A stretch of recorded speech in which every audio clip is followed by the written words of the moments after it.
안녕하세요. 베나TV 시청자 여러분들 반갑습니다. 뭐 간단하게 보경 씨하고 제가 공지사항이 있어서 이렇게 자리에 앉았습니다. 네, 저희 지금 베나TV가 후원금을 통해서 이제 제작비로 사용하고 있는데요. 후원금이 들어오긴 하지만 아직은 조금 부족한 상황입니다. 그래서 광고를 좀 끝까지 많이 봐주십사 부탁드리려고 앉았습니다. 광고를 끝까지 보셔야 그게 이제 광고료로 들어오거든요. 그리고 또 이 후원금이 이제 나중에 정기적으로 들어오게 되면 저희가 광고를 줄일 수 있어요. 그러니까 여러분 귀찮더라도 광고 좀 많이 봐주세요. 네. 왜 뭐 솔직히 뭐 이렇게 떨면서 하는 것 같아 할 건 다 하네. 네, 좀 양해를 부탁드리고 싶어서. 네. 아니 이게 항상 공지를 볼 때 우리 보경 씨가 좀 얼어 있는 것 같아서 안타까웠는데 제가 있어도 얼어 있네요. 하여튼 네. 뭐 좋습니다. 저는 뭐 따거 할 말은 없고요. 저희 프로그램을 공유하기를 좀 많이 해주셨으면 좋겠습니다. 뭐 다시 말해서 이렇게 퍼날르기라고 또 얘기를 하시는데 옛날 그 동영상 밑에 보시면 이렇게 화살표 이렇게 돼 있는 거 있어요. 그거 딱 누르면 뭐 여러 가지 SNS들이 뜹니다. 뭐 그게 어디가 됐든 퍼날르기를 많이 해주시면 또 많은 시청자분들께 이게 저희 프로그램 모르는 시청자분들에게도 홍보 효과를 불러일으킬 수 있기 때문에 반드시 좀 공유하기 퍼나르기를 좀 부탁드리도록 하겠습니다. 네, 시청자분들의 도움이 많이 필요합니다. 네. 많이 도와주세요. 정말 많이 필요하대요. 네, 그럼 여기까지 마치겠습니다. 감사합니다. 감사합니다.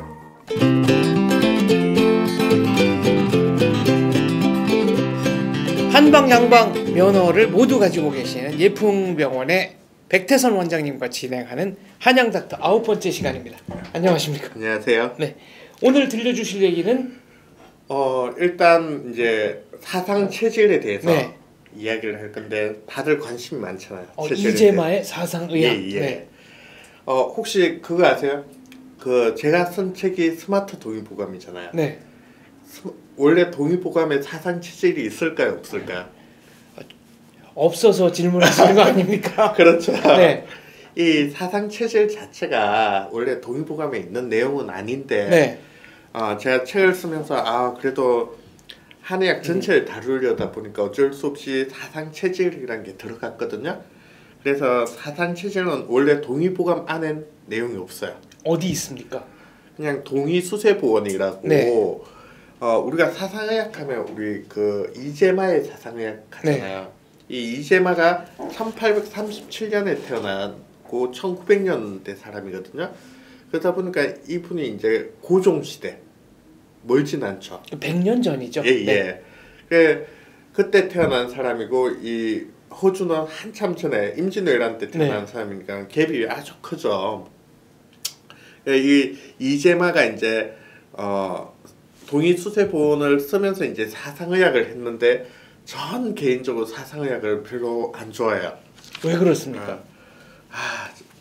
저는 개인적으로 타임머신이 개발되면 네. 제일 만나고 싶은 사람이 이재마예요.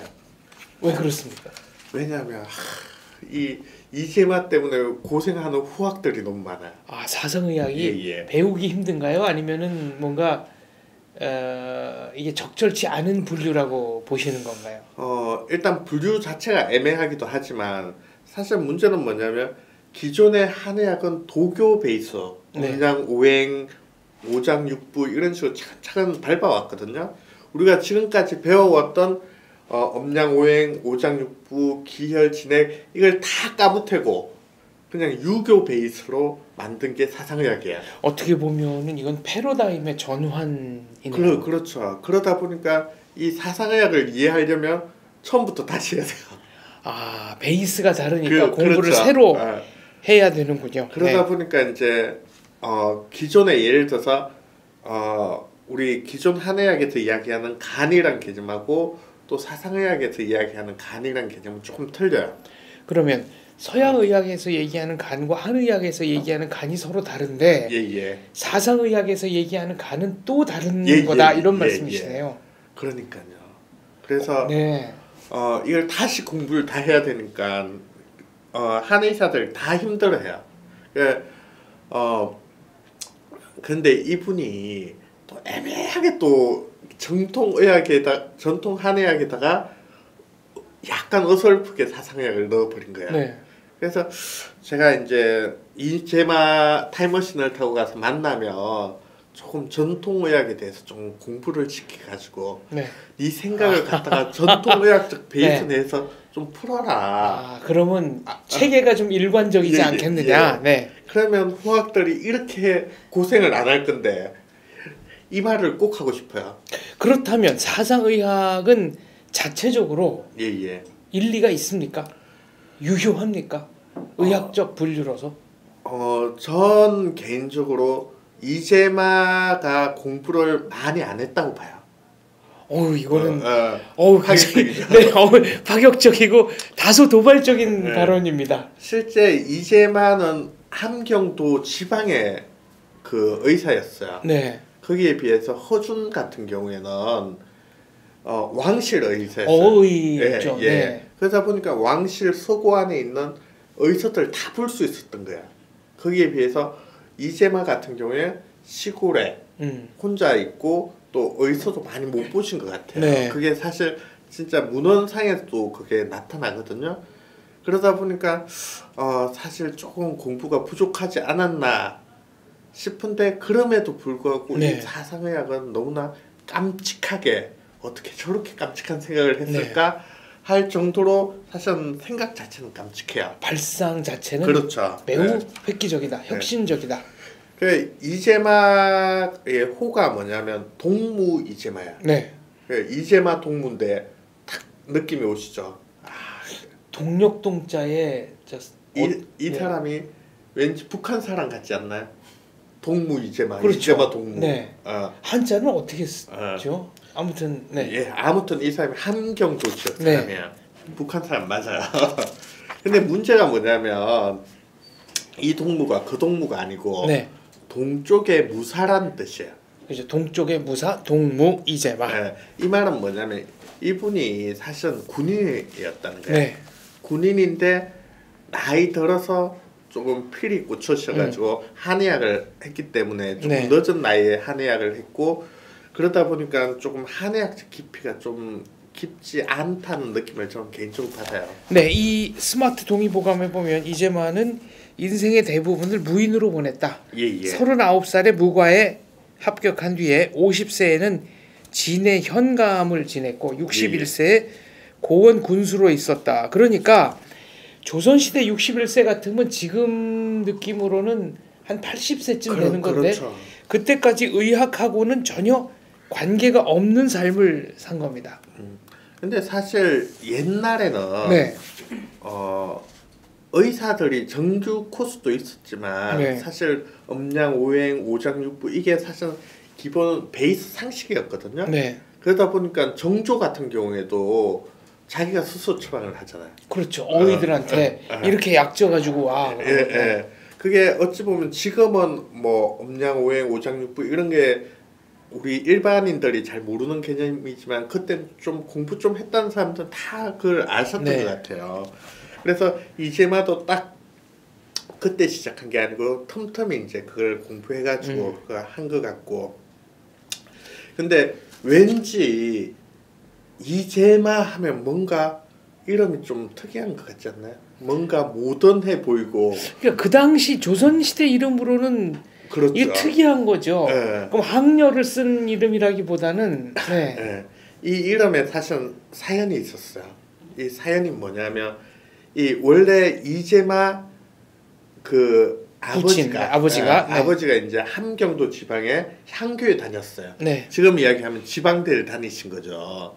지방대를 다니시다가 이제 친구들하고 학교 마치고 이제 가다가 주막에 들른 거야.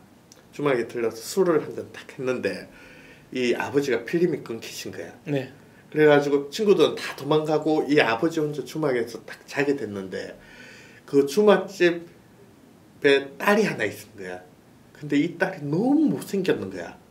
그래가지고 이 엄마가 보기에 저 얼굴 가지고 평생 남자랑 같이 못 있겠다 생각해가지고 밤에 딸을 넣어줘요. 그래가지고 여하튼 밤에 방사가 이루어져요. 이루어지고 나서 아버지는 필름이 이왕 끊겼으니까 아침에 깨서 이제 집으로 가고 그러고 나서 10개월이 흘렀어요. 10개월이 흘러가지고 이재마 할아버지가 낮잠을 주무시는데 그 어떤 사람이 말을 한 마리 들고 와서 이게 명만대 제주도에서 온 제일 좋은 말인데 사람들이 못 알아봐서 팔 데가 없다. 그래가지고 가지고 가야 되겠다 이러더라는 거야. 꿈에? 꿈에. 네. 그래서 이 할아버지가 나 달라고 하다가 꿈을 깬 거야. 근데 꿈에서 싹 깨고 보니까 밖에 시끄러운 거야. 그래 딱 나가 보니까 어떤 못생긴 여자가 애를 하나 탁 안고 와서 이 집 애라는 거야. 그러니까 이 할아버지가 아니 뭔 말이냐 막 내쫓을 건데 네. 꿈이 요상한 거야. 그래가지고 이 아버지를 불렀어. 너 저 여자 아느냐? 그러니까 당연히 내가 저 못생긴 여자를 어떻게 아느냐 네. 이래 된 거죠. 그러니까 이 여자가 10개월 전 어느 주방에서 필링 네. 끊긴 적 있죠. 네. 그때가 이 애였다고. 그래가지고 뭐 뜬금없이 그래 오면 유전자 검사를 할 수 있는 것도 아니고 네, 옛날에는. 네. 그래서 내쫓을 거 아니야. 근데 이 할아버지가 꿈이 너무 요상한 거야. 그래가지고 받아줘요. 그 받아주면서 애 이름을 제주도 말이란 뜻에서 제마라고 지었어요. 제주도 제자 말 맞자. 예예. 네. 그래서 이름이 모던하게 제마가 된 거야. 뭐 특별한 의미가 있는 게 아니고. 네. 그래서 이 이제마가 이제 환자를 보면서 이제 자기 나름대로 체계화시킨 게 사상의학인데 이런 사상의학이 왜 깜찍하다고 생각하냐면 어찌 보면 우리나라 실정에 이 때문에 더 정확하게 맞아 떨어질 수도 있었어요. 혹시 우리 민족이 단일 민족인가요? 그건 신화죠. 단일 민족 아닙니다. 그렇죠. 네. 이 우리 민족이 사실 북방 유목 문화하고 남방 벼농사 문화가 합쳐진 그러니까 농경 문화와 그 유목 문화가 서로 뒤섞이는 곳이죠. 그렇죠. 그래서 보통 북방 유목계의 신화들을 보면 천손 신화예요.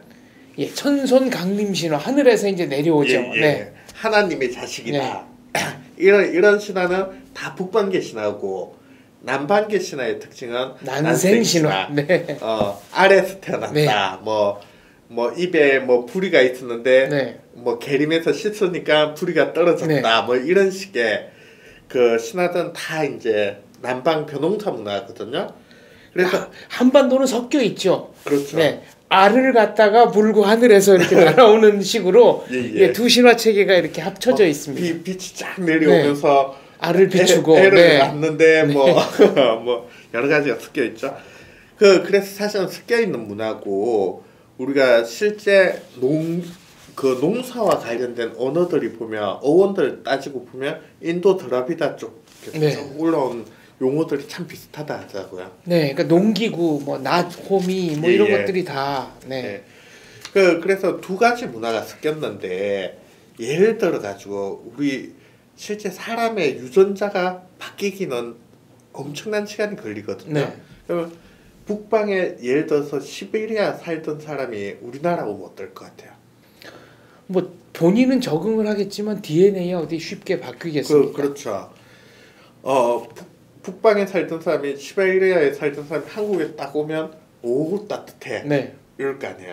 요즘 보면 우리 베나TV의 탈북자 프로그램 봐도 북한 사람이 한국 사람들이 겨울에 춥다는데 북한에서는 이건 추운 날씨도 아니라고 막 그러잖아요. 그러다가 이제 몇 년 지나면 춥다 그러시더라고요. 그 북방 시베리아 살던 사람이 딱 오니까 우리 한국이 너무 따뜻한 거야. 그리고 인도 드라비다 쪽에 동남아 살던 사람이 한국에 오면 춥죠. 한국은 되게 추운 곳이다 이렇게 인식을 할 거 아니야. 그래서 북방 쪽에서 온 사람을 여기 살던 사람이 보면 어떨까요? 여기 살던 사람들이 보면은 왠지 좀 튼튼해 보이고, 키도 크고. 일단 그럴 수도 있지만 저 사람은 겨울에 이제 반팔티 입고 다녀. 그러면 우리 입장에서 몸에 열이 많은가? 저 사람은 몸에 열이 많다고 생각을 하는 거야. 거기에 비해서 그 남방에서 올라온 사람들 보면 그 가을만 돼도 파카 입고 다니니까 몸에 열이 없구나. 몸이 차구나. 몸이 차다고 생각할 거 아니에요. 몇 해 전에 태국에선가 사람이 대량 동사를 한 적이 있었어요. 그게 기온이 뭐 10몇 도였는 걸로 알고 있는데. 영상이요? 영화요? 예, 영상. 그러니까 상대적이죠. 그렇죠. 네. 네. 그렇듯이 이 상대성이 있다는 거야. 그래서 실제 사상의학에서 사상의학 체질을 나누는 가장 키포인트가 열에 있어. 열을 기준으로 예, 체질을 나눈다. 그 북방에서 내려온 사람의 특징은 몸에 열이 많고 유목문화의 성격을 가지다 보니까 사람이 외향적이고 활동적인 사람은 우리가 사상의학에서 소양인에 배속이 돼요. 그리고 몸이 차고 네. 그리고 거쳐 그냥 네. 안 움직이고 농경 문화가 안 움직이잖아. 이동 거리가 그렇게 많지 그렇죠. 않은데 정주형 문화죠. 예. 어디 안 움직이고 항상 있는 데 있으려나. 네. 그런 몸이 차고 그런 성격은 소음인 성격. 이라고 보면 되세요. 근데 이게 그 열이 많고 적고가 있을 것 같아요. 그거는 글쎄요. 상대적인 거 아닌가요? 그것도? 실제 뭐냐면 열이 많다는 사람 체온을 재면 얼마일 것 같아요? 36.5도로 똑같이 나올 걸로 같습니다. 왠지. 그렇죠. 네. 네. 그리고 몸이 차다는 사람도 재보면 36.5도예요. 그러다 보니까 현대의학에서는 몸에 열이 많고 적고가 없어요, 개념이. 그럼 몸의 부분별로 온도가 다른 건가요? 한의학에서 보자면? 아니요. 이게 뭐냐면 저희 환자들 중에도 보면 몸이 너무 찬 거야. 네. 그러다 보니까 여름에 지하철 못 타요. 그 에어컨 찬바람이 싫어. 그걸 못 견뎌서. 예. 그래서 걸어 다니는 사람까지 있어요. 근데 그 사람을 체온을 딱 재보면 36.5도야. 근데 이 사람이 양방병원에 가서 내가 몸이 너무 차서 힘들다 해봤자 양방에서 뭐 해줄 수 있는 게 별로 없어요. 네. 그렇듯이 이 차고 더운 개념이 없는 거예요, 양방에서. 근데 한의학에서는 제일 중요한 게 그런 차다는 감하고 열이 있다는 열감이에요. 제가 보기에는 몸이 찬 사람은 진짜 찬 거야. 본인이 느낄 때 본인이 차다고 느끼죠. 차다고 느끼는 사람은 진짜 찬 거고, 몸에 열이 많은 사람은 진짜 열이 많은 거야. 근데 이게 우리 몸에서 보상으로 인해서 36.5도에 맞춘 거야. 몸이. 예를 들어서 몸이 찬 사람은 억지로 자기 에너지를 써서 올려놓은 거고, 몸에 열이 많은 사람은 억지로 해가지고 내려놓다 보니까 같은 36.5도인데 어떤 사람은 몸이 진짜 차고 어떤 사람은 열이 많은 게 아닌가 싶어요. 그러다 보니까 올리고 내리는데 에너지를 써야 될 거 아니에요. 그렇죠. 그러다 보니까 소양인이나 소음인은 살이 안 쪄요. 몸의 항상성을 유지하기 위해서 열을 올리거나 내려야 되기 때문에 그때 에너지를 쓰니까 살이 안 찐다. 네. 거기에 반해서 태음인 같은 경우에는 춥지도 않고 덥지도 않고 몸이 차지도 않고 열하지도 않고 우리 이 한반도 환경에 제일 적합한 체형인 거야. 그럼 이제 살이 찌는 건가요? 그건 여분의 에너지들이 이제 살로 가는 거죠. 그럼 제가 태음인인가요? 그래서 보통 그 태음인들의 가장 큰 문제는 살이 잘 찐다는 게 있어요. 그러면 여기서 재밌는 것 중에 하나가 시청자분도 아셔야 될 게 내가 소음인이냐 아니면 소음인이냐 태음인이냐, 그렇죠. 이거 할 때 제일 키포인트가 열이라고 있잖아요. 쉽게 이야기하면 열이 있는 사람은 태음인이거나 수양인일 확률이 높겠죠. 그렇죠. 근데 몸이 찬 사람은 소음인이거나 태음인일 확률이 높거든요. 근데 몸이 찬 사람이 소양인일 수는 없잖아요. 그렇죠. 그래서 열 가지고 최소한 이 엉터리 같이 뭐 찬 사람이 소양인이다 이렇게는 안 간다는 거야.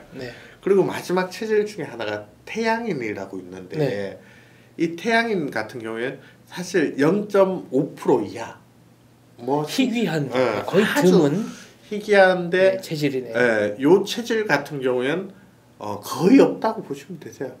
근데 왜 이렇게 굳이 4개로 분류를? 했습니까? 여러 가지가 있는데 일단 태양인 같은 경우는 되게 아이디어는 좋고 괴팍해요 사람이. 성격이 더러운 사람들이 꼬장꼬장하다. 네.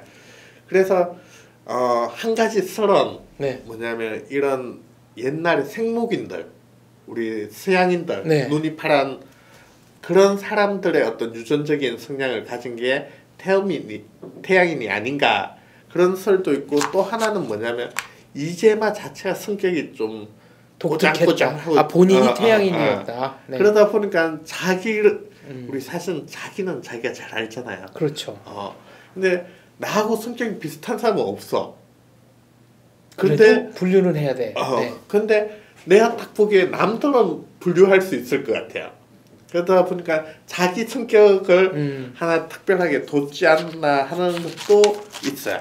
하기야 생목인이라면 고려 시대에는 뭐 페르시아, 이란의 장사 그 무역상들이 병난도 개경까지 와서 뭐 가게를 하기도 했고 또 조선왕조실록에도 보면 세종 때 그 회회인 그 아랍의 그 이슬람교도들이 와서 천문 지식을 알려줬다 이런 기록이 있으니까요. 네. 그런 기록도 있더라고요. 우리가 아는 흔히 이야기하는 백정들이 생목인이 많았대요. 네. 그래서 약간 그런 사람들은 이제 사냥을 즐기고 하다 보니까 그 사람들이 후기에 가서 이제 백정이 된 거지 원래 백정을 그렇게 취급을 안 했다는 이야기도 있더라고요. 네. 뭐 물론 신분제의 폐습입니다만 질문이 하나 있습니다. 이 체질은 평생 똑같이 갑니까? 아니면은 노력이나 기타 요인에 의해서 바뀌기도 합니까? 원칙적으로 봤을 땐 체질이 안 바뀌는 거야. 네. 근데 제가 원래 사상의학 교과서에는 안 바뀐다고 돼 있는데 제가 환자를 보다 보면 좀 큰 어떤 이벤트가 있으면 바뀌기도 하고 사고를 당한다든가 큰 수술을 했다든지 아니면 큰 병을 앓았다든지 예를 들어 가지고 뭐 생리적으로 큰 이벤트라면 사실은 여성들 같은 경우는 출산 애를 놓고 나서 갑자기 살이 확 찐다든지 아니면 폐경기 후에 한번 또 확 바뀐다든지 그런 경우가 종종 있는 것 같아요. 제가 보기에. 그래서 안 바뀐다는 게 조금 애매하고 그러다 보니까 이 사상 체질 중에 제일 많은 체질이 우리 태어민 이 우리 기후에 제일 적응했다고 하는 그리고 한 30% 정도가 소양인 그리고 20% 정도가 소민 그리고 아주 태양인은 1% 미만. 근데 보면 병원에 있으면 소민밖에 안 와요. 그건 왜 그렇습니까? 소민이 병에 잘 걸리는 건가요? 그건 아닐 것 같은데. 소민 별명이 있는데 뭐냐면 실험 백년이라고 항상 안 돼 보이고 아파 보이고 근데 나중에 보고 혼자 살아 있는 경우. 아니 요새는 무병장수가 아니고 일병장수라면서요. 뭐 기본적으로 뭐 병이 하나 있어야 본인이 좀 삼가하고 조심하고 이런 뜻에서 그러다 보니까 자기가 몸이 약하다 보니까 이 사람도 병원에 잘 오는 거야. 소음인.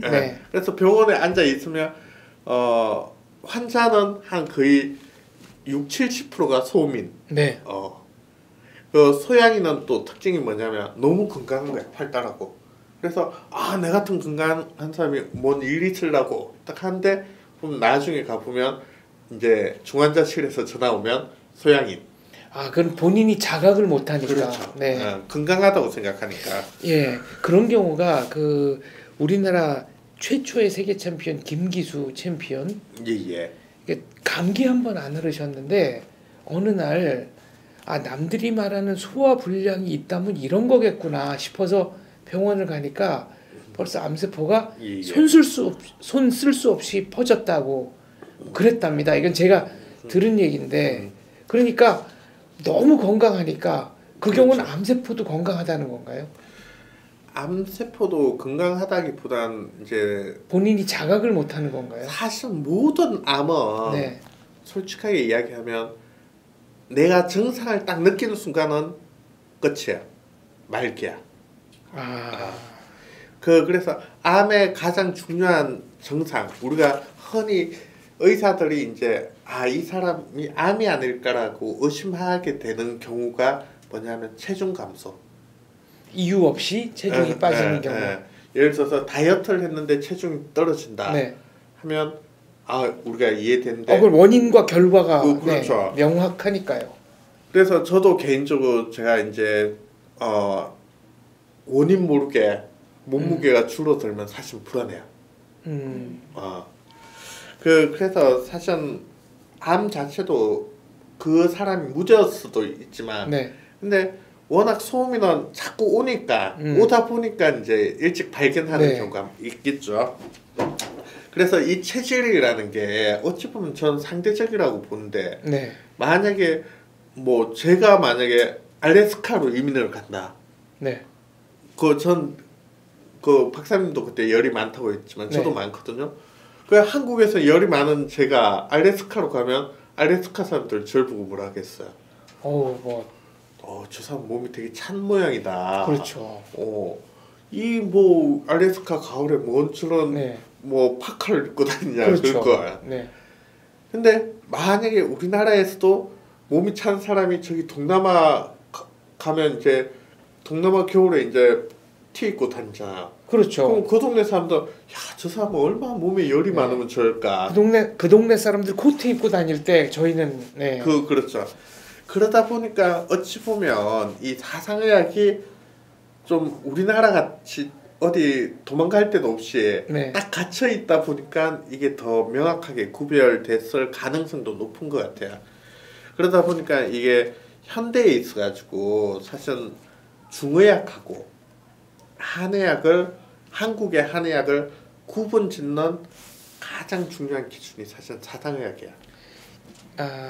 대한민국이 아니라 우리 한의학의 가장 독창적인 부분 가운데 하나가 그렇죠. 사상의학이다 이런 말씀이시네요. 그래서 예를 들어가지고 그 우리나라 유학생 중에 중국에서 중의학하는 친구들 있잖아요. 그 친구가 이제 한국에서도 한의사를 하려는데 가장 큰 걸림돌이 바로 사상의학이야. 새로 배워야 되는군요. 아니요. 그 국가에서 한의사면을 안 주는 이유가 뭐냐면 뭐 넌 중의학을 했지만 너희 과목에 사상의학이 없기 때문에 너는 결함이 있기 때문에 한의사 시험 칠 자격이 없다. 이게 필수 과목이니까. 그렇죠. 한국의 한의대는. 그래서 이 사상의학이라는 게 이런 개념인데 문제는 뭐냐면 이 사상의학이 이게 나누기가 참 어려워요. 그렇죠. 어딜 가면 뭐 소음인이라고 어딜 가면 태음인이라고 하는 이유가 그렇죠. 한의원마다 진단이 다르면 이게 뭐야 싶기도 하고. 그래서 그 이유 중에 하나가 한의사마다 어느 점에 포커스를 두는지에 따라서 조금 틀려요. 예를 들어서 뭐 성격적인 측면으로 나누면 뭐 소음인다가 내가 신체적으로 열로 봤을 땐 태음인다가 뭐 이런 식으로 조금 섞여 있을 수가 있기 때문에 그래서 이게 참 구별하기가 쉽지가 않습니다. 그래서 전 개인적으로 사상의학 되게 싫어해요. 이해가 됩니다. 우리가 체형을 기본적으로 봤을 때 우리 소양인 치질 소양이니까 양인이겠죠. 소음이니까 음인이겠죠. 양인이니까 상체가 발달되겠죠. 위쪽에 하체는 작고 그러다 보니까 체형이 그 역삼각형. 소음인 같은 경우에 음인이니까 아래쪽이 발달되고 위쪽이 작을 거 아니에요. 그래서 삼각형. 태음인 같은 경우엔 옆으로 퍼지니까 사각형. 이래 보시면 되고 근데 이 각각의 체질에 이 사람이 그 건강을 상징하는 게 있어. 그 중에 소음인 같은 경우엔 소화만 잘 되면 건강한 소음인이에요. 환자의 대부분 병원에 오는 환자의 대부분이라는 소음인. 그 소민 환자가 딱 왔을 때 소화 잘 되세요 물어보고 전 밥 잘 먹어요 하면 당신은 괜찮으니까 큰 문제는 없구나. 네. 그리고 태어민 같은 경우에 땀이 잘 나면 건강한 태어민이야. 그리고 소양인 같은 경우에 열이 많다 보니까 네. 자꾸 변이 딱딱하게 굳어버리는 거야. 네. 그래서 변만 잘 보면 건강한 소양인 되고, 태양인 같은 경우에는 소변만 잘 보면 그러면 이제 건강은 일단 예. 기본적으로 괜찮은 것이다. 예. 그래서 소양인 같은 경우에는 또 되게 외향적이야. 네. 그래서 막 사교적이고 외향적인데 반해서 소민 같은 경우에 내성적이고. 네. 그리고 태어민 같은 경우는 중간에서 중재를 잘하고 그런 성격이 있어요. 근데 저는 체형은 이게 좀 퉁퉁하니까 태음인이고 예. 성격은 왠지 소양인에 가까운 것 같고 예. 건강을 판단하는 기준도 저는 소양인에 좀 비슷한 것 같은데 예. 또 질병 분류를 보면은 태음인인 것 같거든요. 예. 어디에 속하는 겁니까? 아니면 이제 기운을 골고루 그래서 나누어 갖고 있는 건가요? 어찌 보면 소양인을 보면 소양인도 그게 치우쳐 있는 소양인이 있어요. 네. 그리고 소민도 그게 치우쳐 있는 경우가 있거든요. 이런 사람들 같은 경우는 누가 봐도 소양인, 네. 누가 봐도 소민인데 이렇게 좀 애매한 경우가 있어요. 네. 예, 그래서 이재마도 고민을 많이 했나 봐요. 그것 때문에. 그래서 이재마는 열태어민이란 개념하고 한태어민, 차가울 한자를 써서 그렇게 또 분류를 또 네, 다시 그 하고. 안에서 네. 예. 그런 경우가 있기 때문에 일단은 그 자기가 열이 많으면 무조건 내가 열태어민이거나 아니면 소양인 네. 정도 보고 여기저기 가서 이렇다 저렇다 하면 그냥 태어민, 헷갈리면 태어민. 네. 제일 많으니까. 네. 확률적으로 제일 높으니까 네. 그래야 아시면 되세요. 예, 소민 같은 경우가 사실은 실험실은 100년이고 병이 많이 걸리는 편인데, 그래서 소민들이 건강해지는 비법이 뭔지 아세요? 뭡니까? 소민이 건강하게 하는 비법은 뭐냐면 몸에 열을 높이는 거야. 네. 소양인의 어떨까요? 소양이는 몸에 열을 그러면 뭐 시원하게, 떨어뜨리는. 네. 태어민은 뭘까요? 태음인은 에너지가 넘치니까 에너지를 좀 빼줘야 되는 건가요? 에너지를 잘 돌려주는 몸이 에너지를 쓰도록 만들어야 되는 거네요. 그러니까 네. 땀을 많이 내면 좋거든요. 그래서 이렇게 체질마다 약간 운동법도 틀려질 수 있어요. 예를 들어서 우리가 그 태어민은 땀 많이 나면 좋다고 하잖아요. 네. 근데 소음인은 역으로 땀이 나면 별로 안 좋은 거니까. 많이 나빠져요. 네. 예를 들어서 환자가 있는데 딱 태어민 환자가 땀을 딱 흘리고 있잖아요.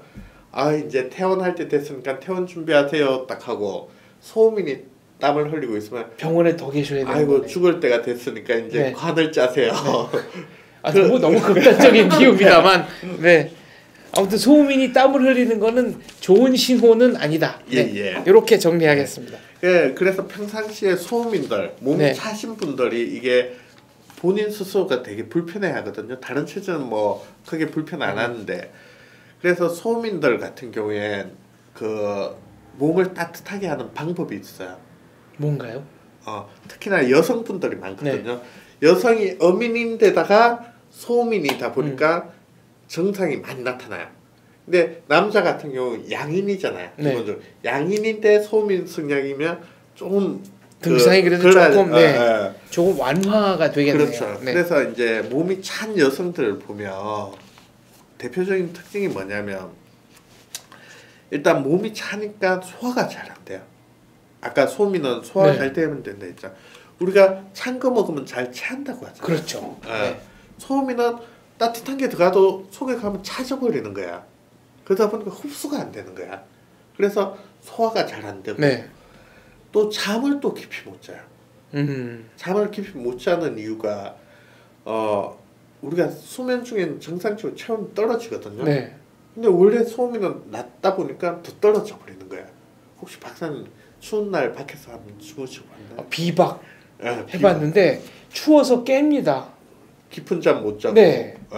그러니까 계속 그냥 비몽사몽간에. 네. 그렇죠. 그리고 한 번 깨면 네. 잠이 잘 안 오죠. 네. 꿈도 많이 꾸고. 네. 네.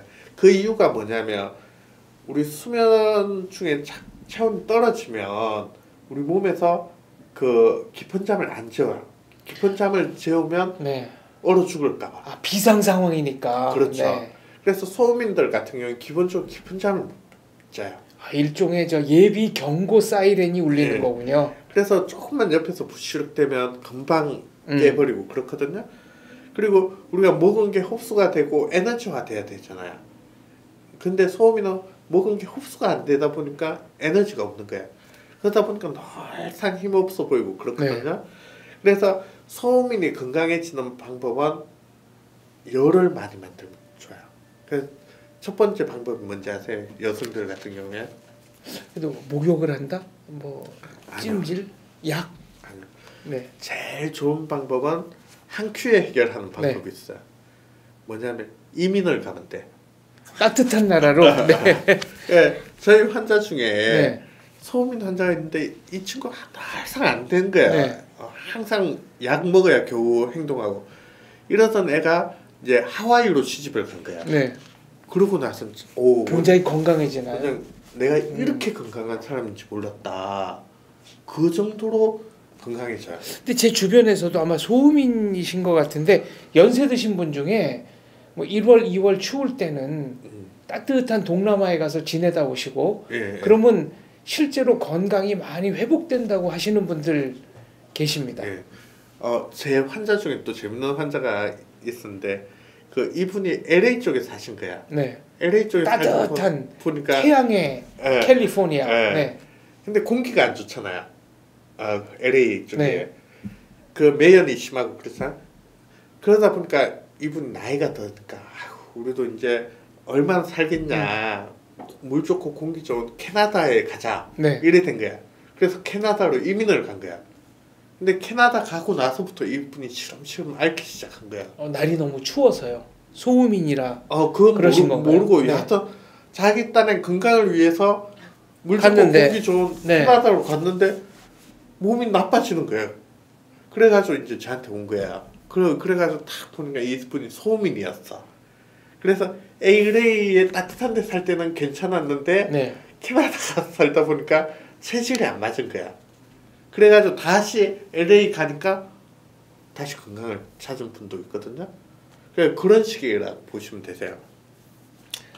그리고 그렇다고 우리가 뭐 이민을 갈 수 없잖아요. 그러니까요. 그거는 뭐 건강해지겠지만 워낙 이제 복잡한 결단이니까.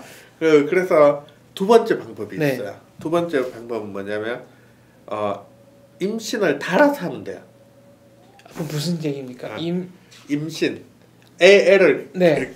아이를 갖는 거. 네. 아이를 계속 가지면 건강해져요. 아니 그것도 예, 현실에서는 적용하기가 쉽지 않은 과업이니까. 예. 네. 여성분들 보면 여성분들은 다 학교 때 배워서 아는데 네. 우리가 여성들이 생리를 하잖아요. 네. 생리를 하다 보면 우리 여성이 배란을 하고 나면 네. 체온이 올라가요. 기초 체온이. 그러면 쭉 가다가 생리를 하고 나면 뚝 떨어지거든요.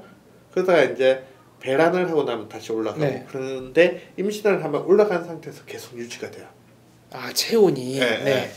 그래서 이 기초 체온이 그 올라간 걸 보고 이때가 배란기니까 우리가 예를 들어서 피임을 할 것 같으면 조심해야 되겠다. 네. 아니면 아기를 가져야 될 것 같으면 지금 방사를 해야 네. 되겠다.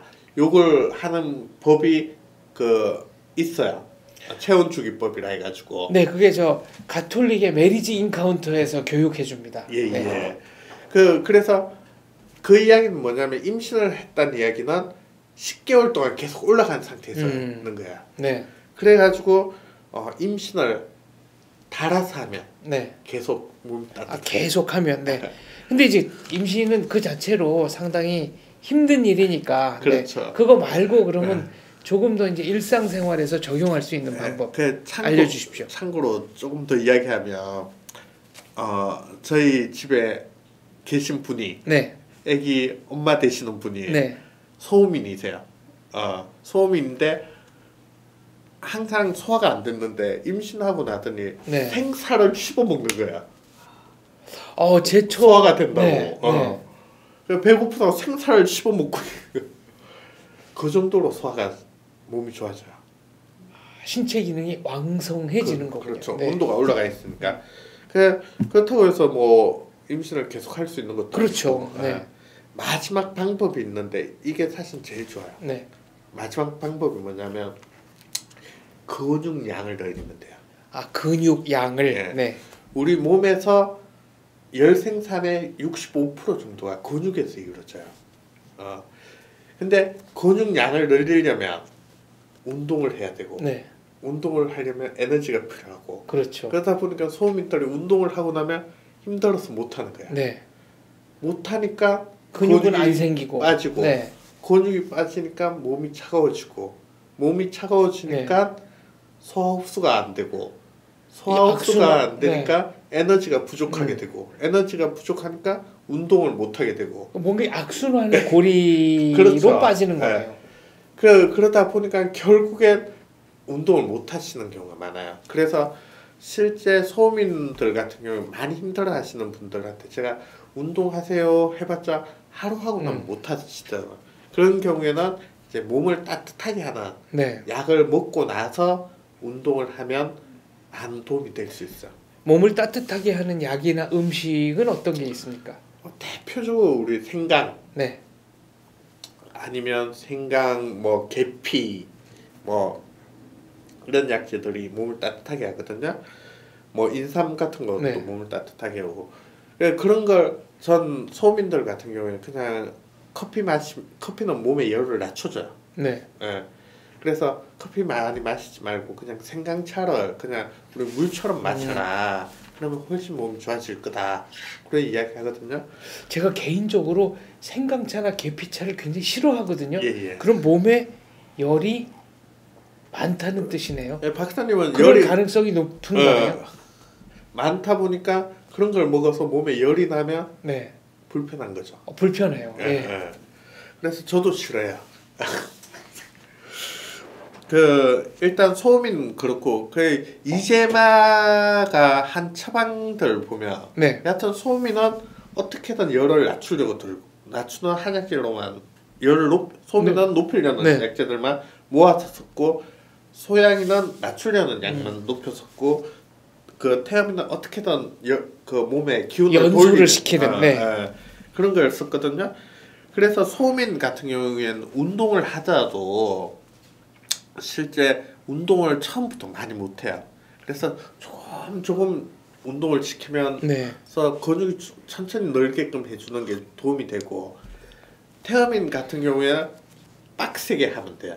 빡세게 해서 땀을 빨빨 흘리게 처음부터. 하면 할 땐 힘들어도 하고 나면 땀이 쫙 나고 나면 시원하다 하는 게 태음인이고 소양인 같은 경우엔 운동을 많이 하면 더워서 힘들어하니까 열이 빨리 오르니까 운동을 하더라도 그냥 시원한 곳에서 명상이나 이런 걸 하는 게 좀 더 도움이 될 수 있어요.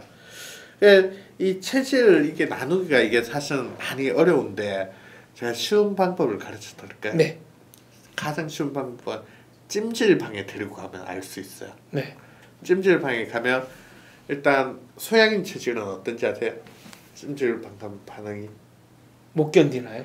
들어가자마자 나오는 들어가서 딱 하는 소리 나 다시는 이런 데 안 온다 하면 소양인. 네, 그건 소양인.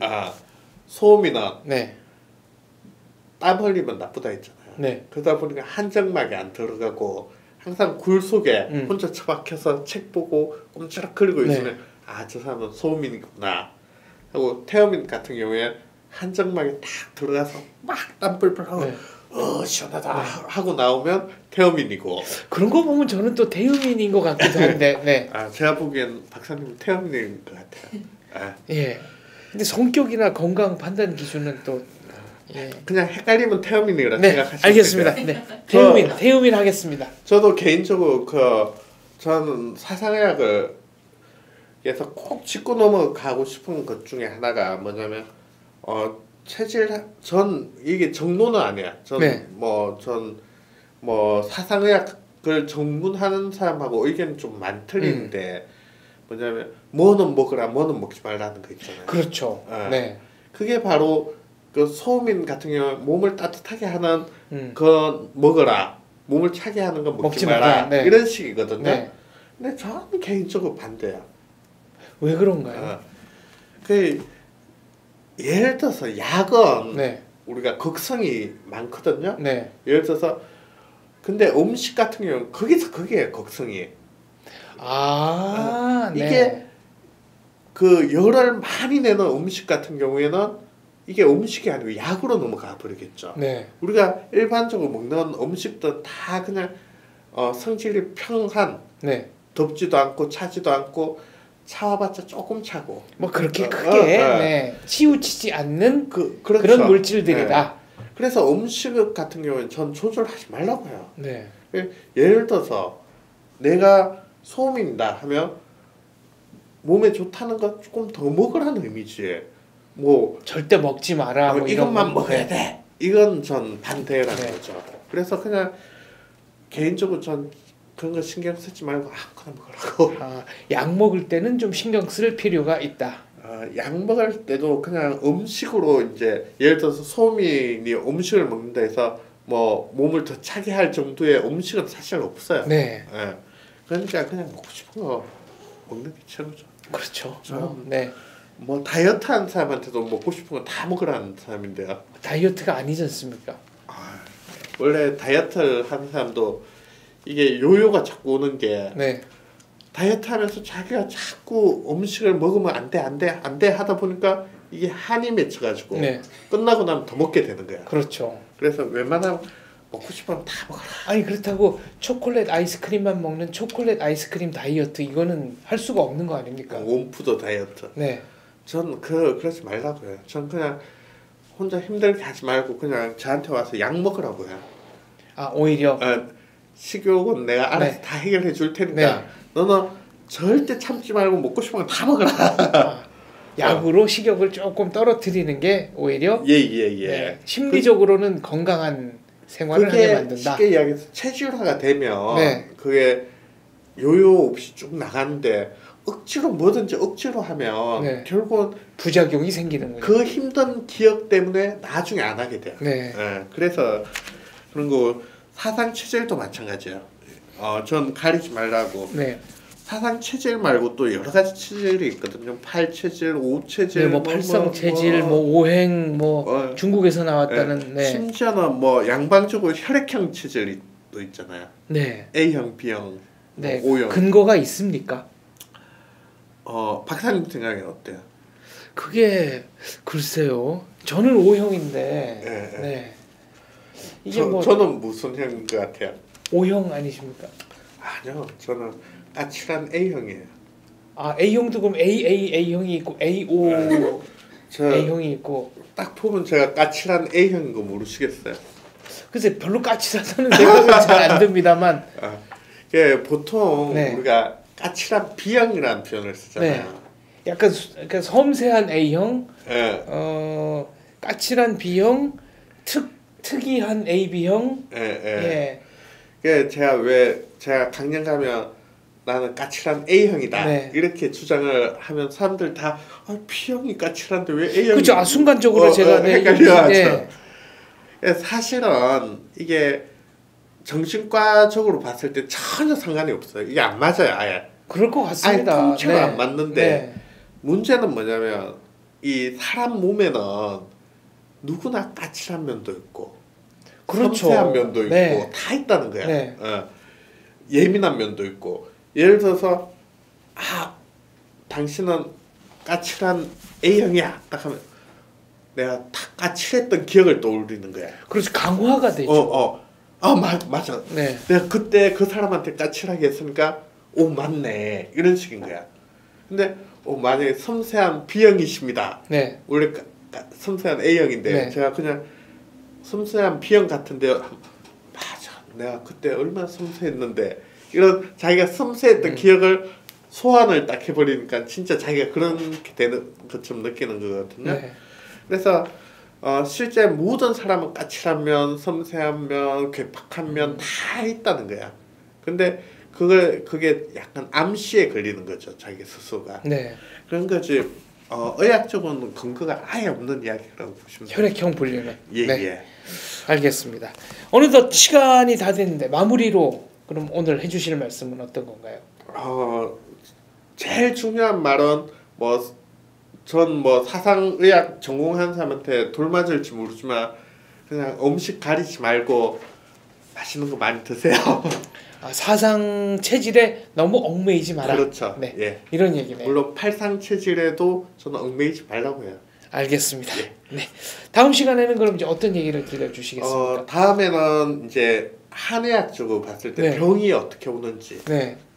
병의 원인, 병인. 네. 예, 병인에 대해서 하도록 그러면 하겠습니다. 태음인, 소음인 얘기는 더 안 소양인, 태음인 얘기는 더 안 하시고 예, 넘어가는 건가요? 예, 그 정도만 해도 충분할 것 같아요. 알겠습니다. 네. 다음 시간에 한의학에서 말하는 병인이 무엇인지를 가지고 다시 찾아뵙겠습니다. 말씀 감사합니다. 예. 베나TV 시청자 여러분 안녕하십니까? 베나TV는 정부기관 및 관련 단체의 후원을 받지 않습니다. 이유는 후원금을 받으면 후원기관이 출연 요청, 주제 선정 등 여러 종류의 청탁을 하기 때문입니다. 누군가가 베나TV의 제작에 관여한다면 이는 배우고 나누자는 저희의 취지를 침해하는 것이라 생각합니다. 그래서 베나TV는 정부기관 및 관련 단체의 후원을 받지 않습니다. 몇몇 시청자분들이 가끔 후원을 해주십니다만 그때마다 감사하면서도 죄송스럽습니다. 베나TV의 재정 상태를 개선하기 위해 시청자 여러분께 부탁 말씀 올립니다. 시청자 한 분이 한 달에 1,000원씩 후원해 주시는 111 캠페인을 시작하려고 합니다.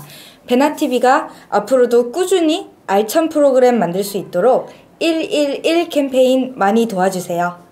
감사합니다.